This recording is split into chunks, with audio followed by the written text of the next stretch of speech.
Hello and welcome to this session, Introduction to Automating Azure with Azure CLI. A little bit about me, my name's Liam and I'm CEO at Shareclicity. I'm also a Microsoft MVP and a certified trainer.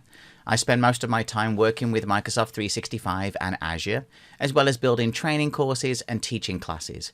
You can reach out to me on Twitter at HelloIt'sLiam, at Shareclicity, and also my blog site of Hello It's Liam, and also my website, shareclicity.com.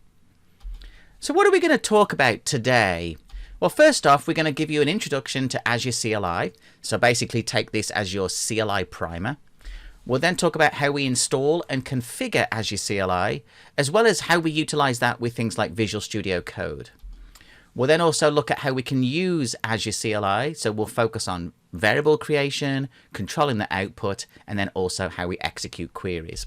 And then lastly, what is really the power of Azure CLI is we'll utilize some common commands, look at how we configure a basic Azure tenant, and create some common kind of reusable components that you would expect to see in an Azure tenant. So let's get started. Let's talk about Azure CLI. So what is it? Well, it's a command line interface, which is what CLI stands for, and it's a set of commands that you can use to manage Azure resources. It's available for the majority of Azure services. There will be some where there isn't any, and it's designed really for you to automate tasks. What are some of the core capabilities? Well, you can install it on Windows, Mac, and Linux, so it's cross-platform. You can also run it in a Docker container, as well as native access to it in the Azure Cloud Shell. It's designed for long-running operations, and of course, it's configurable. So you can have settings for login, data collection, as well as any of the arguments. But really for me, what's important is you can format the output into different types and then use that output in something else. So if you're already familiar with PowerShell, it's very similar to that approach. So how do we install and configure Azure CLI? Well, first off, if we're using Windows, then we can simply download the MSI package, or we can use the PowerShell command to do what's called invoke web request and then download from PowerShell. If we happen to be a Mac user, like me, well, I use both Mac, Windows, and Linux, I suppose, then Mac OS, you can do a manual installation, or you use the homebrew command to actually install it onto the device. And then, of course, if we're using Linux, depending on the version of Linux, we might be using, apt-get, yum, zypper, or maybe using a script to kind of do the download for us. That really depends on the version of Linux. Now, if we're looking to install on Windows, then, of course, the two approaches that we have, the first was to download the MSI, and this is available from aka.ms install Azure CLI Windows. And you simply download the MSI package and execute, and that will install the Azure CLI components. The second option, if you're like me and you like to use PowerShell, we can do invoke web request to that same URL, but output the file of that to be a specific MSI. And of course, what's great about PowerShell is we can tie it all together. So if you think of the standard way, we're going to download it, go to the downloads folder, double click it, run through the wizard, etc. Whereas PowerShell lets me kind of tie everything together and it deletes it at the end. So kind of a really nice, clean approach. Now, of course, what about if we needed to install on Linux? Well, to install on Linux, we simply can use curl. So for example, this will be for Debian or Ubuntu type capabilities, where we can go curl and then you pass it to the install Azure CLI Deb or the Debian version, and it will go ahead and install the Azure CLI onto Linux. Now, what about if we wanted to use it with Visual Studio Code? Now, I'm a great fan of Visual Studio Code. It's a great editor. And because it natively builds the CLI commands and capabilities built in, so for example, if I'm building PowerShell scripts, I can have the PowerShell engine running in the bottom section and execute from above, the same as Azure CLI. So what are the prerequisites that we need? Well, first off, we need an account to log into Azure, because of course we're using Azure CLI against Azure. So an Azure Tenant is required, an installed version of Visual Studio Code, and then an install of Azure CLI. Now to do this, we can do this a little bit easier. So we can go and install the Azure CLI from within Visual Studio Code. So we can go into Visual Studio Code, open the view, and we can type Azure : Azure CLI, and then an option for installing the Azure CLI will then become available. We can select the install link and directly install Azure CLI inside Visual Studio Code. Now, does that mean we're done? Well, no, because we also need to install the Azure CLI extension. The extension allows us to have integration, IntelliSense.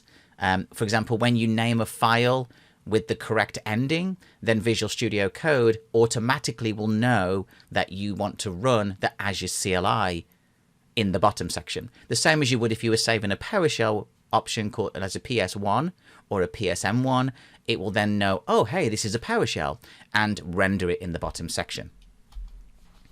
So what we can do to use the CLI is we first create a brand new file with what's called the .az CLI extension. At that point, then we can type any commands that we need to. We get built-in IntelliSense, and we can also execute the command, either the whole thing or just select the piece that we'd like to execute. So there is actually an option that will say run this specific line. But if we wanted to, we could open the view, we could then say run, and there's a new option called Azure CLI, run the line in the terminal. And then it will execute the command that we've selected or chosen in the actual CLI command itself. Okay, so let's go onto our environment and we'll look at how we install Azure CLI on Windows, and then we'll also look at how we configure Visual Studio Code for Azure CLI. Okay, so here we are on the Windows 10 machine. I've already got the URL here, so I'm going to click enter. This is going to download the file. You can see Azure CLI is now being downloaded to the machine. While that's doing that, I'm actually going to click here and go to the downloads folder. And you'll see that my download is coming down here for the CR download. Give that a second to complete. Okay, now to install it, I'm going to right click on top of it and I'm just going to say install. We'll follow it through the wizard process. I'll accept the license, choose install, choose yes, and leave it installing. So this is installing the basic components for the Azure CLI. It's not going to install anything different, just the ability for us to use the Azure CLI.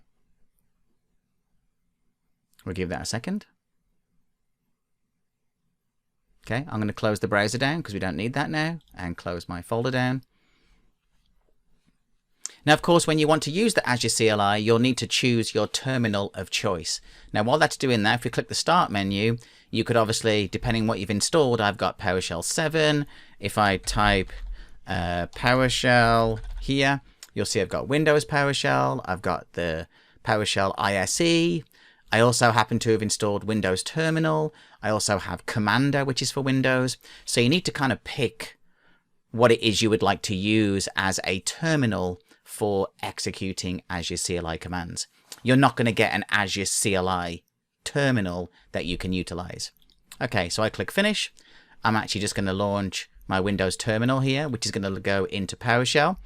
Now, on mine, I also have a bunch of other ones too, but what I could do here is just type AZ. Now, notice what happens here. It thinks about it, and then it returns back to, if I scroll back up to here, nice little window that says, hey, this is my Azure CLI. And it's called the cool new Azure CLI. So that was as simple as it was to install. Now, of course, if I go to Ubuntu here, this is going to launch me a kind of Ubuntu WSL kind of console. If I type AZ and enter that here in the bash command, notice exactly what happens. We get the same function. So it doesn't really make a difference which one. In actual fact, if I go into CMD, tell you what, we'll do it this way just because it keeps thinking my Commander is the window I'm looking for. Let me do run as administrator, choose yes, bring that back down here, type AZ and enter.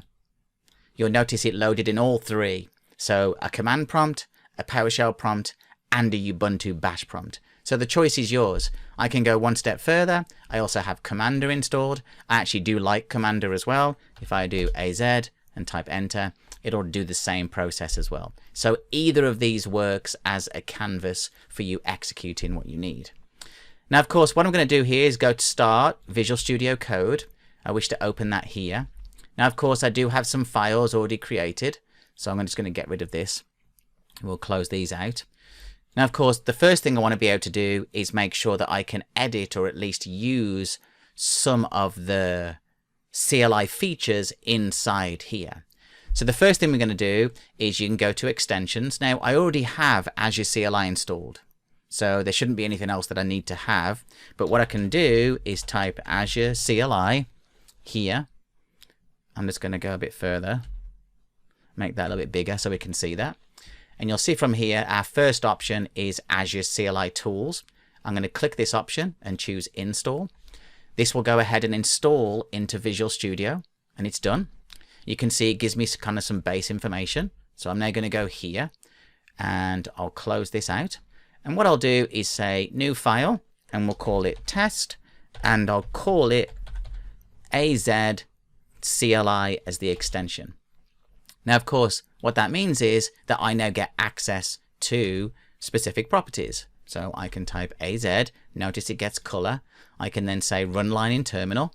And what you'll see is it tries to run it in the bottom section here. And of course, by default, it loads it into my PowerShell 7 window. But it could be that you want to, for example, create a Ubuntu window instead. So I can select that here, go back and say run line in terminal, and it renders it in the bottom. So it doesn't really make a difference which one you choose. You get the flexibility of typing in the commands here, and it will interpret it into the right corresponding one at the bottom. So that's as simple as it is to do the install in Windows and to get Visual Studio code up and running for Azure CLI.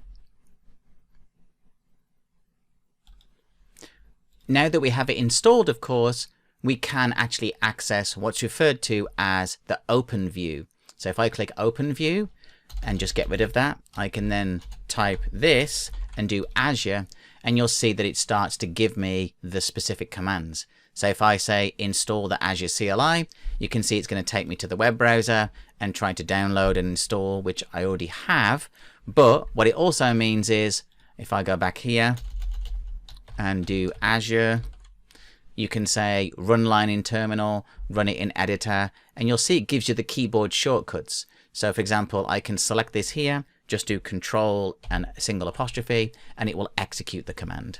So once we have it all in, there's some great features. And of course, with IntelliSense available to us, you can see I did a space, and now it's giving me access to all of the objects that would be available. So of course, if I was doing web apps, space, then of course, maybe I want to go through and say, you know, identity, space, assign, and you can see that I can kind of tab all the way through. So this allows me great flexibility in building specific commands. So now that we have it all configured, how do we actually use Azure CLI and what can we do with it? Well, first off, we need to understand how things are broken down. So Azure CLI commands use a very specific structure. They use what's called a command group, which represents the Azure service, which can be a composition of subgroups if needed. You've also got the actual command that you want to perform on the command group, and then any arguments, so parameters, values, properties, etc. So what does that look like? Well, if we look at the syntax, let's say we have our command group, command and argument. If I wanted to retrieve the list of web applications, you know, that we've deployed, then it's going to be AZ web app is the command group. So it always prefixed with AZ and then whatever the command group is. And then the command that we call is list, get, show, kind of like PowerShell, where PowerShell uses a verb noun scenario. It's that same kind of idea. So if we go one step further and say AZ web app, command group, list, argument is going to be -- help. So a property or parameter that we can pass. Now, of course, we can go one step further and actually pass a value instead. So we're going to say, go and get me the web apps in a list that are related to what's called the G or the resource group in Azure with this specific name. So we can actually kind of filter information back from the Azure portal using the Azure CLI by using the basic command group, command and argument construct. Now, of course, for each of the commands that we have available to us, there are various global parameters that we can append to the end. Now, of course, you notice that we use the help one. So that will show help messages and then kind of exit whatever's running by giving some help information. We can also use debug, which will increase the login. We can also say, you know, for example, only show errors and get rid of any of the warnings. One that we will talk about a little bit later is the output one. So we can choose what the output would be.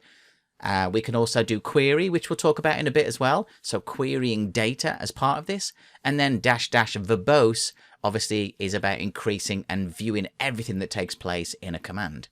So global parameters that we can put on the end of any command group and command combination.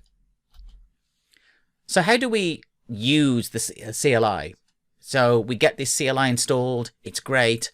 But obviously I need to do something in Azure, so how do I connect the two together? Well, we have a couple of different sign-in approaches. The first one is an interactive sign-in.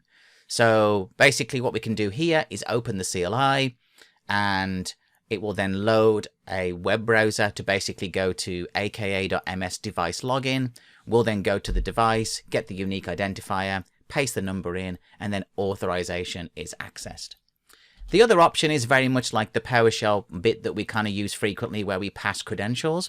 So we can get the username and the password of the Azure Tenant, and we can directly enter those into the console that we're using and authenticate. Now, just be aware there are some limitations here, so it won't work with Microsoft accounts necessarily. And we're talking about things like the Live ID accounts. And it kind of does and doesn't, but it doesn't really necessarily work with multi-factor accounts correctly because of the authorization flow. So the easiest approach here is to use the interactive logon, which means that you can pass multi-factor and you get an authorization code that comes later. We can also use a different approach called a service principal. Now, a service principal in Azure basically represents a username, password, tenant combination. So they are accounts that are not tied to any specific user whatsoever. They just have permissions assigned to them via the roles. And in order to do this, you pass a URL, a password, and a tenant, and it kind of all goes together. You've also got what's referred to as identity option. So if you're using managed identities, so an example of this would be a virtual machine. A virtual machine can be given a unique identifier, or you could create an application, so an app registration, and you can assign that with a managed identity, which means that I can connect using that identity.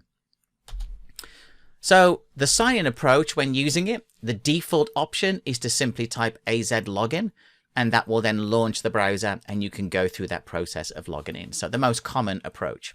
If you wanted to prompt for a password, for example, we can use the standard PowerShell type capabilities. Now, bear in mind, you can see that we're kind of joining things together. So just be aware, this will give you a clue that you're running Azure CLI in the context of a PowerShell supported window as well.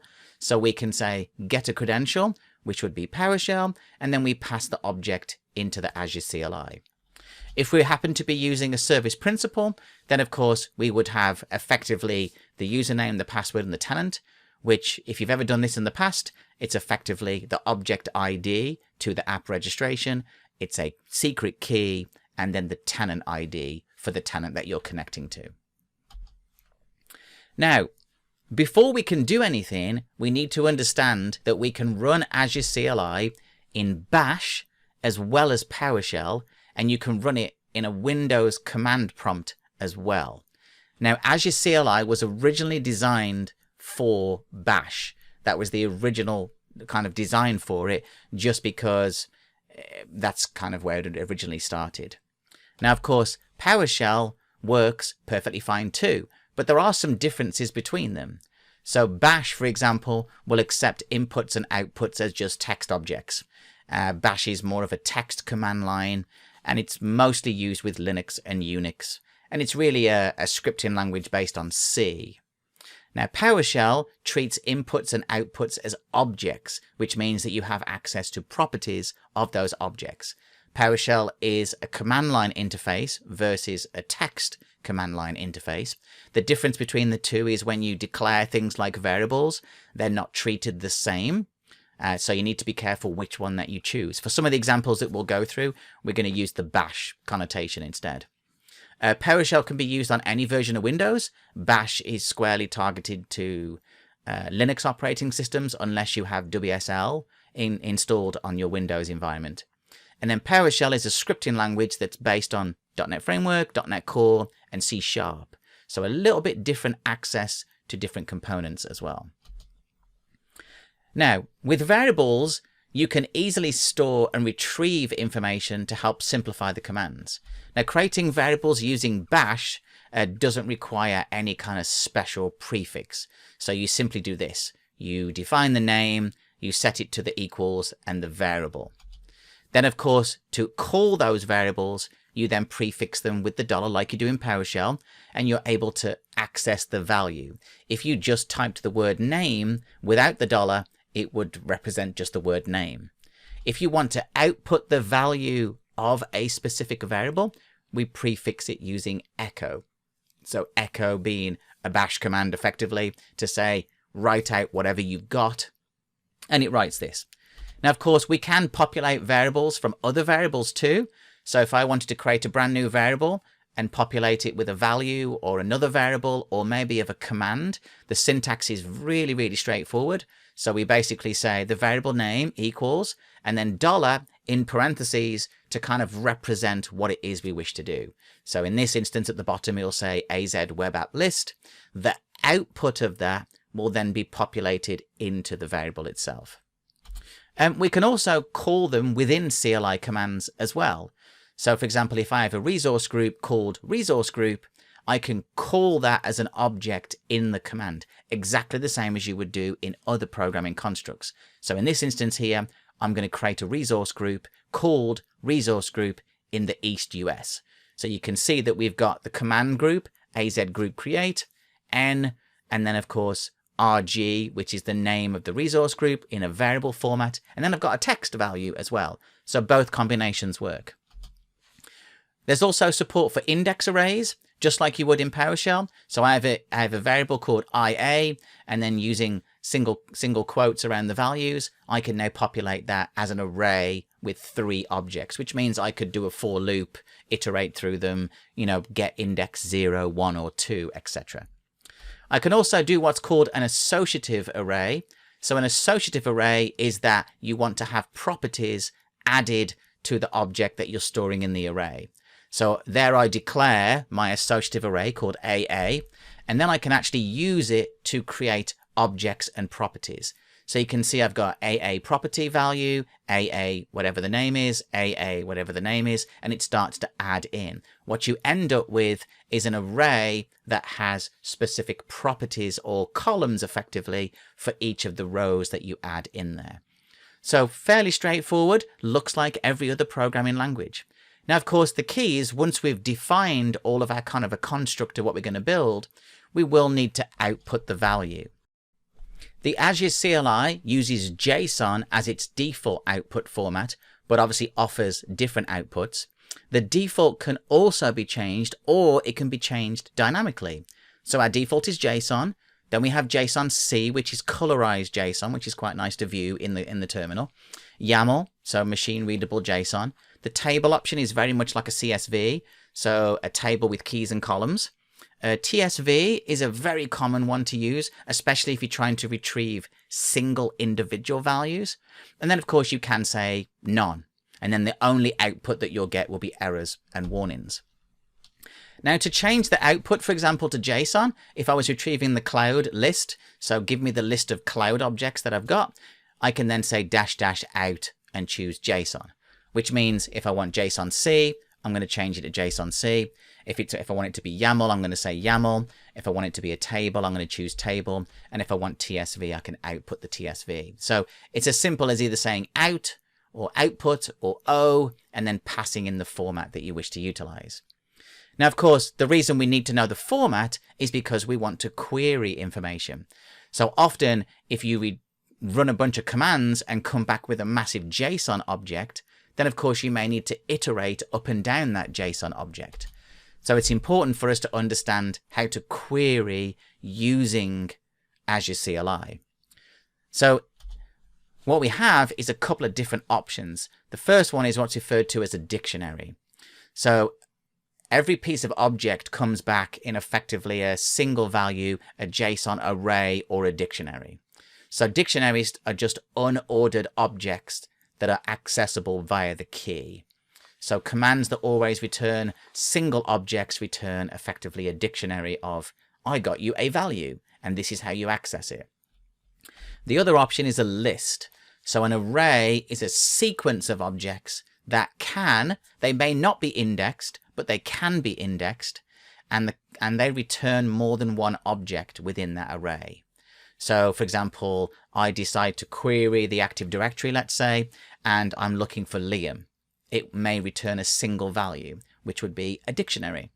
But if I do a search for everybody that works in marketing, I would then retrieve a list or an array. Now we can query those objects. So to give you an idea, if I wanted to retrieve a specific property, the way this works is that we have to traverse the JSON tree. So this, for example, is a query for virtual machines within Azure. So you can see that one of the properties is called storage profile, which then underneath it is nested with the data disks, and then nested again is the image reference. Now, for example, to get the current SKU, so the 2019 data center, I actually have to construct the path to get to that value. So I first have to reference storage profile dot image reference dot and then SKU. That will allow me to retrieve the specific value. So when we are querying to get nested values in the returned dictionary or JSON objects that come back, we have to know the path. It's referred to as a JMES path, which is basically said, go to this object, this object, this object, and retrieve the values. Now we can retrieve single and multiple values. So if I want to retrieve a single value, you can see that I'm going to the virtual machine, which is AZVM, and I'm showing. So basically I'm saying, go and get me the details and then show it to me. I've filtered it to a resource group and a specific virtual machine, and then my query follows that logic. So osprofile.admin username. So that's literally going to get me the admin username. And because I'm retrieving a single value, I don't need it to be JSON. I don't want it as JSON-C or YAML or a table. I use TSV, which returns a standard text value because it's a single object. Now, on the flip side of that, let's say I wanted to go back to my virtual machine and retrieve the username, the SKU, and the location. So now I'm retrieving multiple values. The output for TSV wouldn't work. So I'm going to use JSON-C because it's nice, colorful. JSON-C means it'll retrieve the admin, the reference, the location, and stack them all together in a JSON object that I can then step through using other JMES paths or other queries. Now, to retrieve objects or properties in an array, you have to remember that an array has no properties of its own, but it can be indexed. There's no guarantee that the CLI output will be ordered. So you just need to be careful to not use indexing unless you're sure the order or you don't really care which element comes back. So to access the properties or the elements of an array, you do one of two kind of operations. And the first operation that's available is called flattening, and the second one is called filtering. Now, flattening an array is done by using square brackets around the JMES path operator. All expressions that run after that square bracket operator are applied to each element in the array. So if the square bracket appears at the start of the query, then it flattens the CLI command result.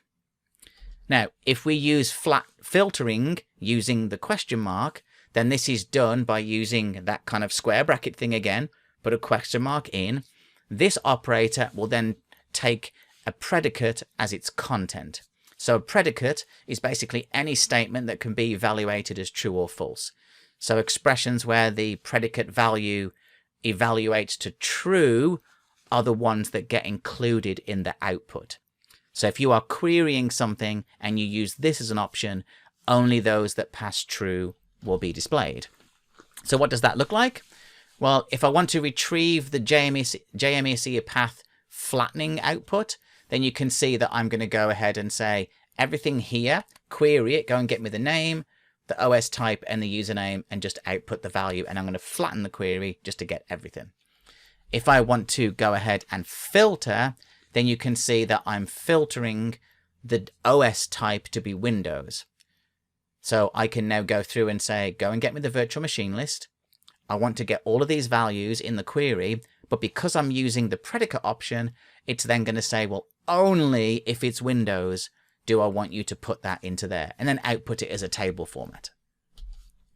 Okay, so let's go back into our environment and we'll look at how we execute commands within Azure CLI. Okay, so we're back on the Windows machine and I'm currently logged into a Azure Tenant. If I go to resource groups and just go into here, you can see I've just got the standard network watcher, but I don't have anything built in here. So let's go to Visual Studio Code because I really want to use Visual Studio Code for this. So the first thing we need to do is authenticate the current session. So I'm actually just going to go into here, right click AZ login and say run in terminal. Now what this will do is it launches into the authentication mechanism here. And of course I'm already logged in, so I don't have to pass anything. I can actually close that window down, and then when I go back here, you can see it's authenticated me directly in. So I get some information about my tenant and what's available to me. So I'm going to clear that so we have space. You'll notice that I'm using the WSL here, so I'm using the bash context just because it's easier for me to kind of utilize. Now what I can do here is say AZ account list and actually right click and say run in terminal, and this will go and retrieve me back the information. It gives me my tenant ID, etc. But more importantly, I could run it and say go and get me the list of locations that are available, and they'll kind of run through and say these are the ones that are available within your specific subscription. Now of course the most important thing is a resource group, so I could say run in the terminal and it will go and give me a list of any of the resource groups that are available. And of course, as we know, it's my network watcher. So let's go back to the browser, and sure enough, it's my network watcher resource group. So we know that that stands there now. Now, of course, what's interesting is that we can now access anything inside the Azure tenant. So for example, let me say AZAD user list. If I say run in terminal, what's this going to do? It's going to go and retrieve me the list of users. So we'll leave that going, go back into here, go back to the home. And of course, I can go to Azure Active Directory, which of course is principal inside the tenant. And there's my list of users right here. And of course, if I go back to my list, I get all that information too.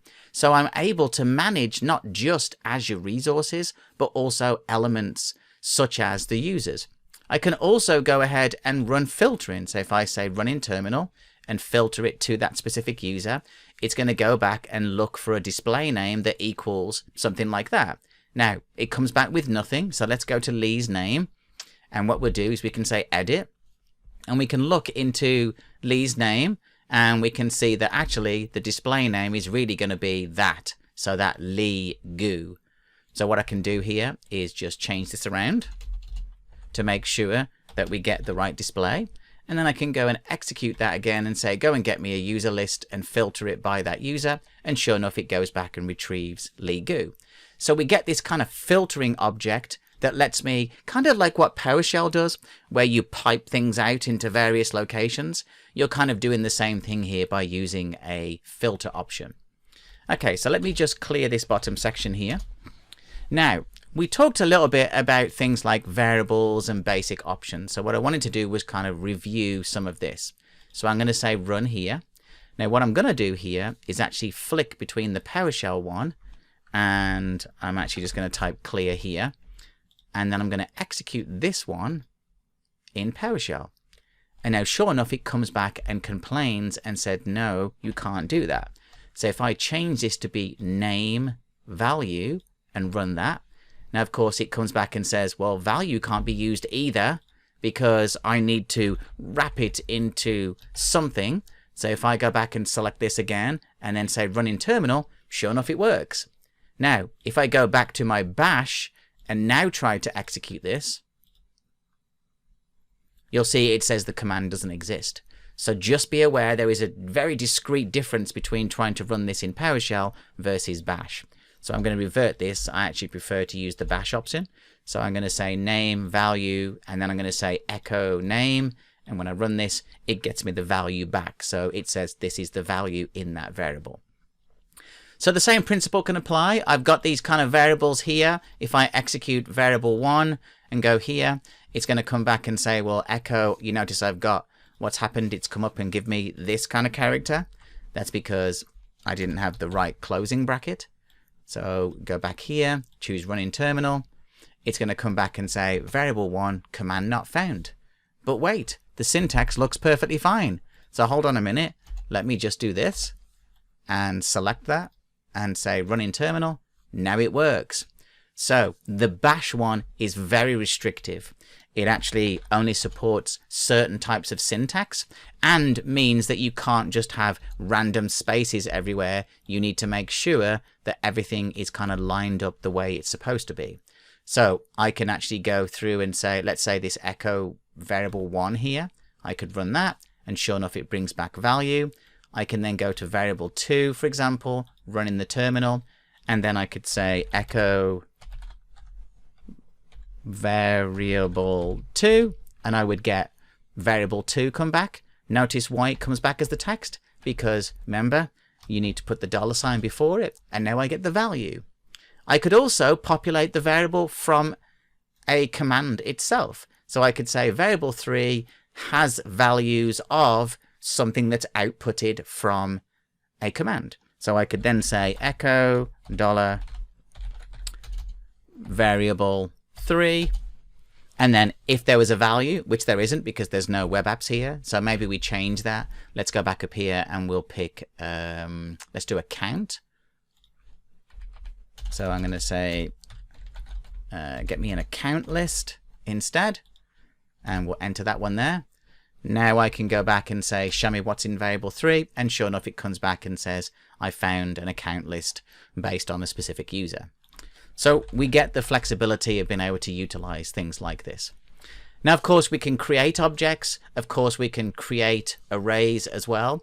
So, for example, if I was going to declare my array, let's say to store values, I can then go into all of these and say run in terminal. And then, of course, I get these kind of various things. Notice what's happening here. It's complaining again about our spaces. So you remember, you have to get rid of all of those spaces. As much as it's nice to have it all lined up, if you are using the Bash syntax, you just need to be aware this is how this goes. So run in terminal. Sure enough, that works. And then, of course, I can say echo $associative array. Oops, not ecp. It needs to be echo. Now, of course, notice what happens. I get nothing come back. I get nothing come back because it's not a text value to iterate through. I have to then iterate through that using some kind of for logic. So fairly straightforward. Now, of course, outputting the value of certain things is painless as well. So, for example, if I am going to go and get the cloud list, so if I say Azure Cloud List, run as terminal, you'll get this kind of JSON object come back. Now, what's the difference here? If I just scroll this up and make this JSON C, if I say run in terminal, you can see it comes back in like blue and yellow, and it's really bright yellow as well, but it comes back in color. If I change that to YAML and do the same thing, you'll see that I come back with what looks like a very flat structure, no chevrons, no nothing, just this idea of like little minus signs that represent things. If I want it to be a table, I could do the same thing. This will output, and if I scroll down here, you can see it's going to give me less information because a table can't contain all of the information, and it just limits it down.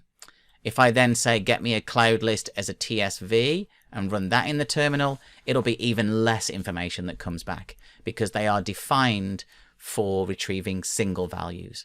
So it's important to understand that, like, from a base perspective, that commands can run perfectly fine. Some of them can work across PowerShell. Some of them can work in Bash. Bash requires the spaces to be gone. You can't declare the variables the same way. But if you are consistent with a single interface, then of course it will work as expected. Okay, so now we have CLI installed. We've run some basic commands as far as structure goes. How do we create components within Azure? Well, the first thing is to understand the supported Azure services.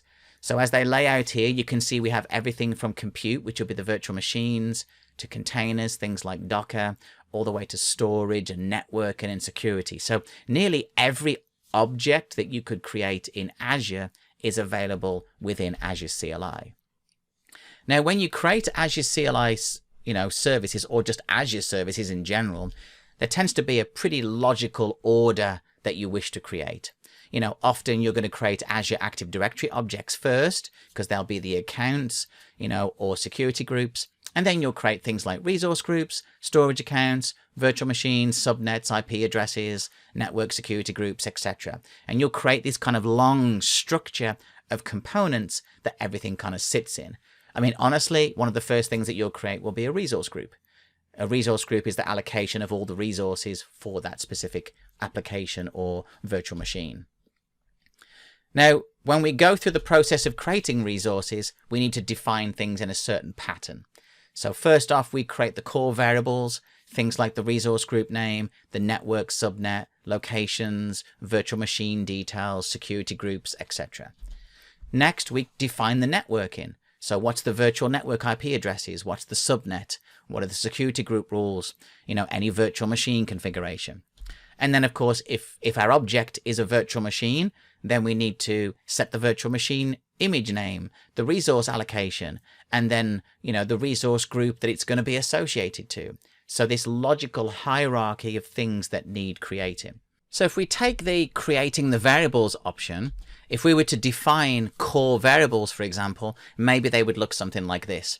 So we create this long list of variables, the resource group name, the organization name, location, for example, security groups. We take the time to define the variables that we wish to execute. What we can then do is we could, for example, start to create specific things. And one of our first things would be a resource group. So we can say AZ group create and then use those variables directly in the commands. That creates our parent container. We can then create the virtual network component. So go ahead and create me the virtual network with these specific IP addresses and the subnets that we wish to create. Once that's done, that gives us core resource group and virtual networking. Next, we can obviously define any security groups that need to be created. Now, a security group, if you've never used them, is the boundary for allowing traffic in and out.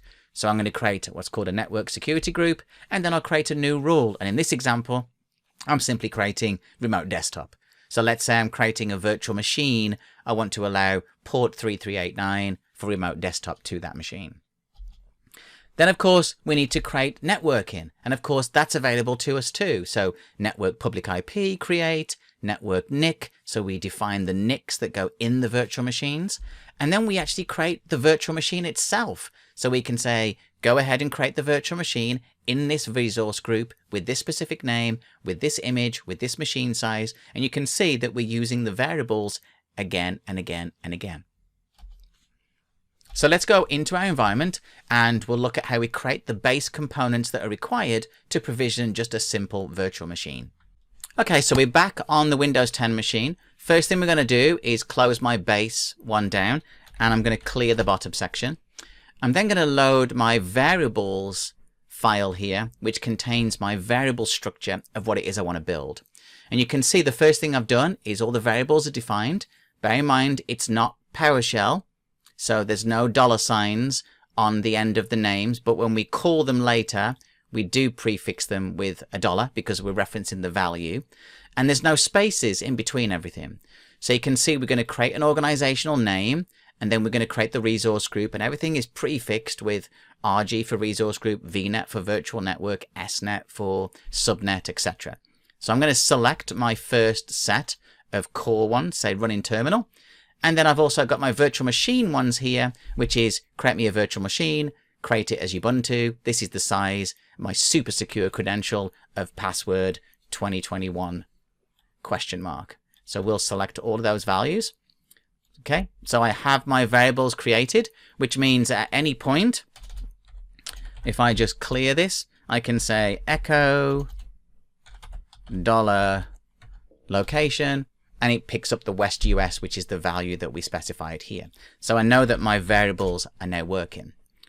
Our next thing to do is to actually add the Azure components. Now, in here, we're actually going to call the Azure CLI commands now. So our first command is to create the resource group. Now, if we flick to the web browser and go back to home here and click on resource groups, you'll notice that we only had the network watcher one that's there. So I need to create one. I could literally click new here in the web browser and go through that process. But obviously we want to use the CLI to do this instead. So what we're going to do is go back to here, and you'll see we're using AZ group create, which is our command group, the name, which comes from the variable.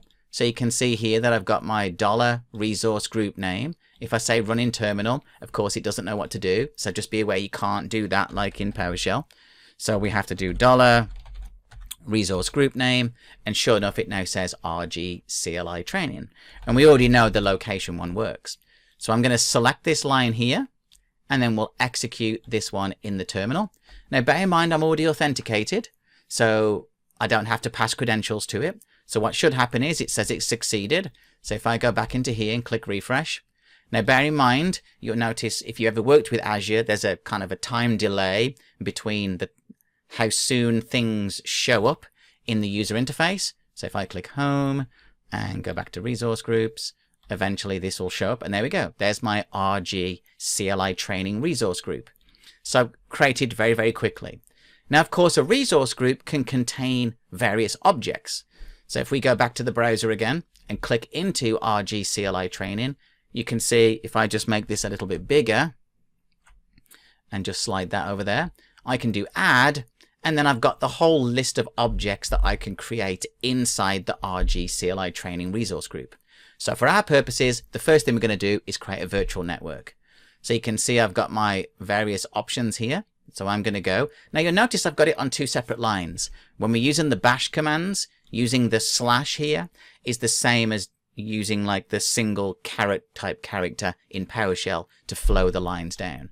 So I'm going to select this whole line and we'll choose run in terminal. And this is now going to go ahead and create me the virtual network with a specific name, and then set the 16-bit mask and the 24-bit mask for the subnet. So if we go back into here, I can click refresh. Now, of course, remember the delay. It could be a few seconds. It could be a minute or so. But eventually what will happen, and if we don't know where it is, we can say virtual networks. Click here. Wait for that to refresh, and it will eventually appear in here will be the virtual network. So that is one thing that's a bit frustrating. Whether you're using PowerShell or Azure CLI, it does the same thing. Sometimes it just doesn't show up, but sure enough, it does show up now. So if I click back into the CLI, into my resource group, you've got VNet here. If I click into the VNet and choose subnet, you'll see I've got my SNet subnet. So I've got my networking configured. So fantastic. We're kind of one step further. Now, the first thing I want to do is then create the security that's going to be wrapped around that too. So I'm going to go in and say I would like to create a network security group.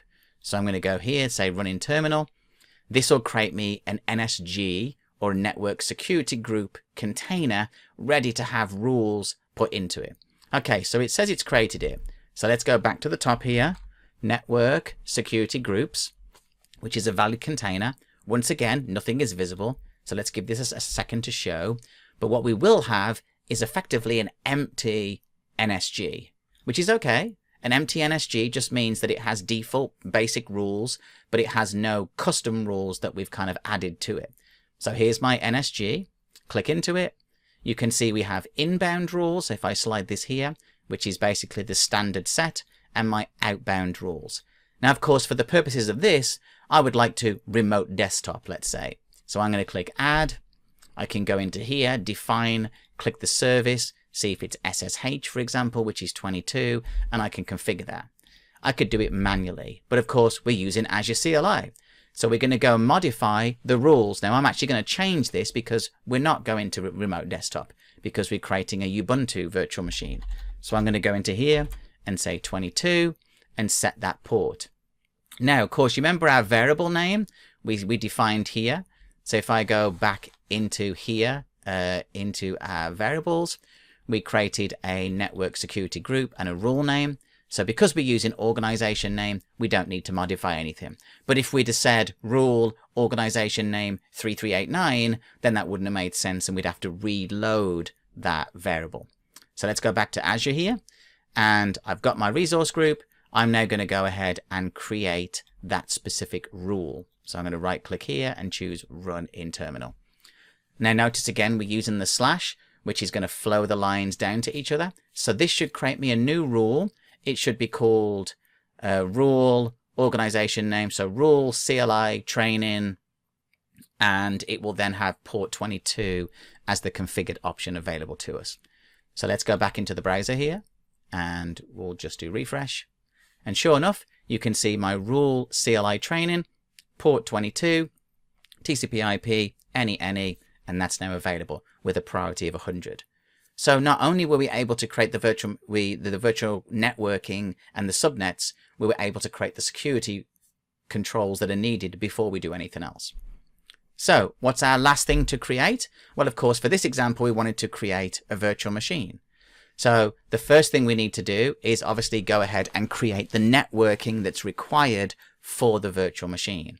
So we're going to create the public IP address, which we'll utilize over the SSH connection.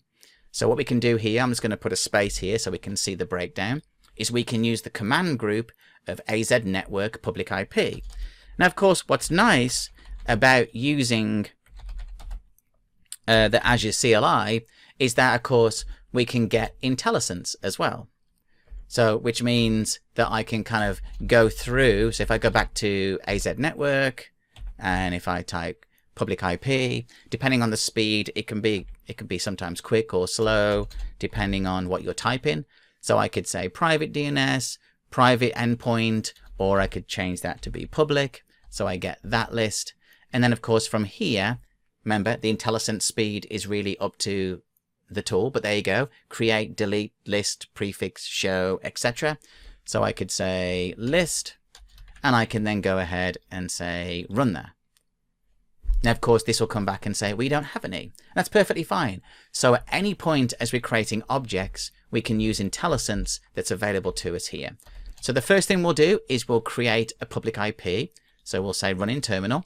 This is going to go ahead and create a public IP and put it into the resource group. Okay, so let's go back here, back into here, and we'll type public IP addresses. We'll give that a second, that'll refresh, and we should then have a public IP that shows up. Now you may be wondering what we're doing. Well, we're kind of tying things together. We're trying to create things and put them into its containers where they're supposed to go.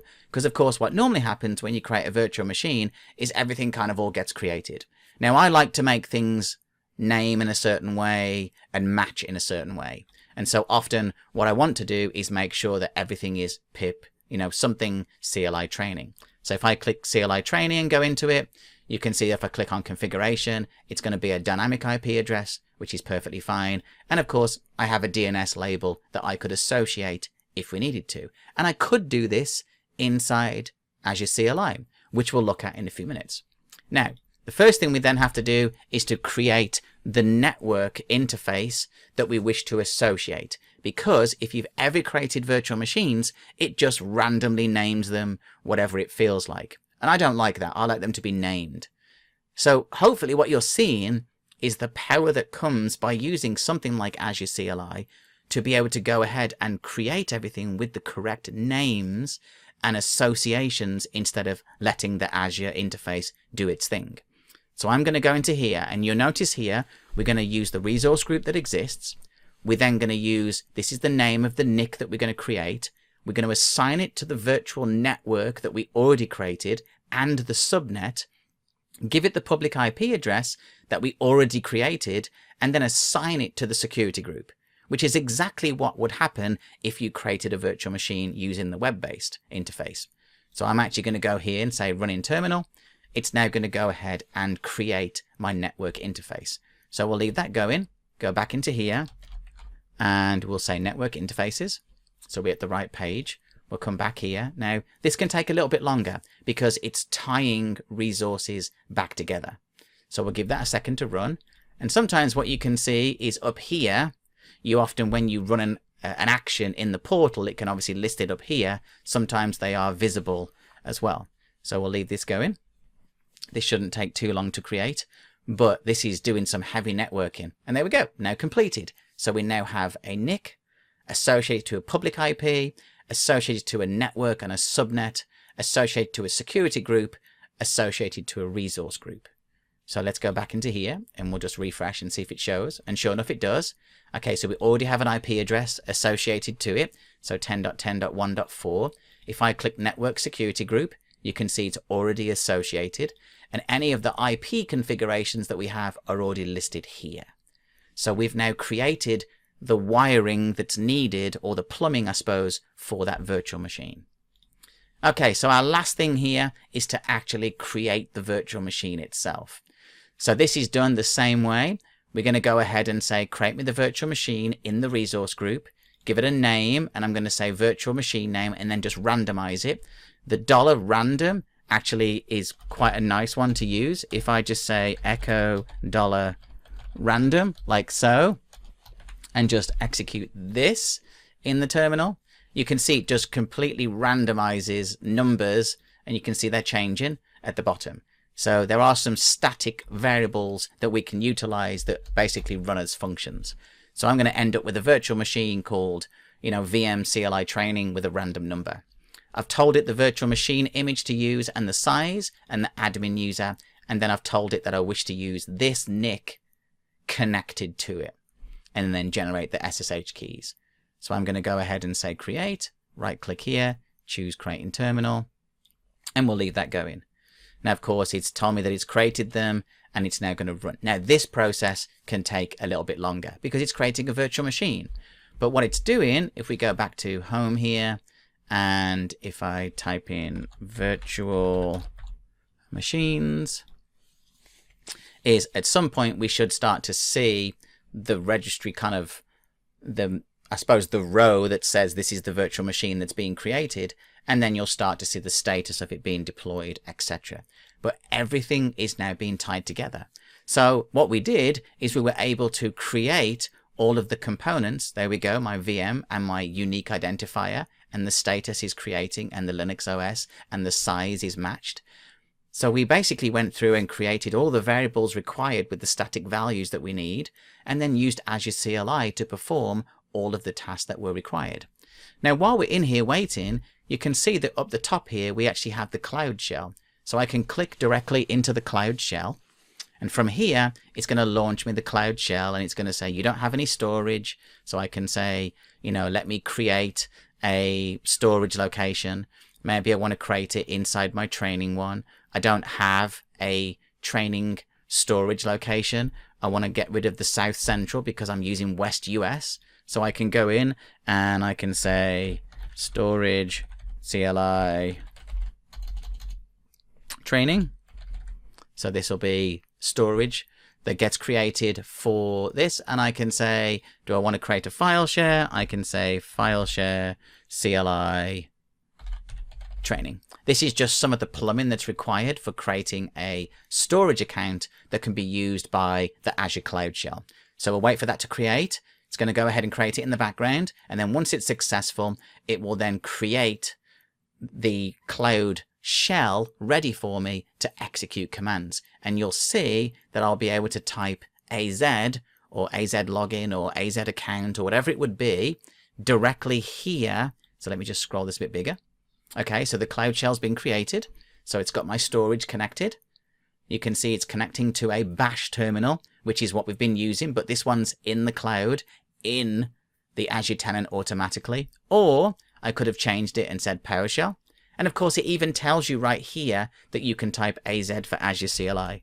So I can say account list, press enter, and it's going to go ahead and give me the same values that we had previously.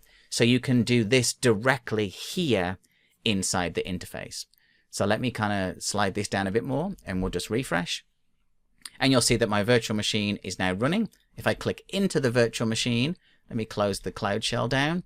We can go back to networking.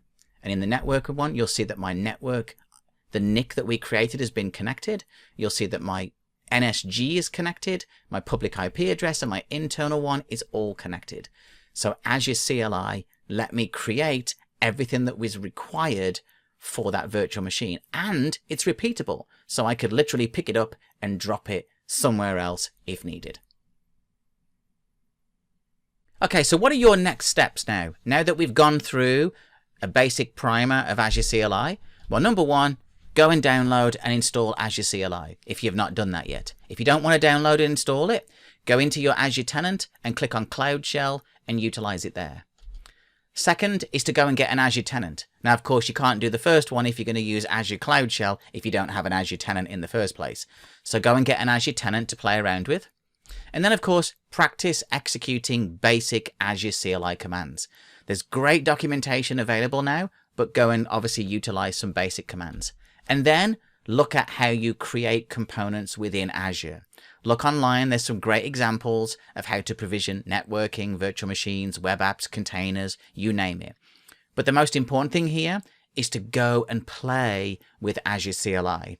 It will be an extra tool that you can add to your list of things that will help you configure. I love PowerShell. I think it's fantastic, but I really enjoy using Azure CLI, especially because it's really cross-platform. And the fact that I can be on a Mac and simply type something quickly and it works versus having to make sure I've got the right PowerShell version installed and things like that.